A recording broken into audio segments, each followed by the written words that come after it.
Alright, so I wanted multiple tie points in my truck instead of just the 4 they give you.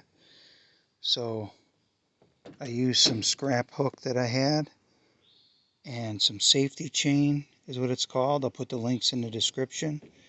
And then tied that to a turnbuckle. And now the hope is that I will have multiple tie points across the bed of the truck. These are the safety chains that I used. And you have to measure from hook to hook in your truck. Mine was 5 feet. So I was able to use a 4-foot safety chain and then that little piece of scrap along with the turnbuckle. There's a ratcheting rope example, and here is a what they call a simple strap example.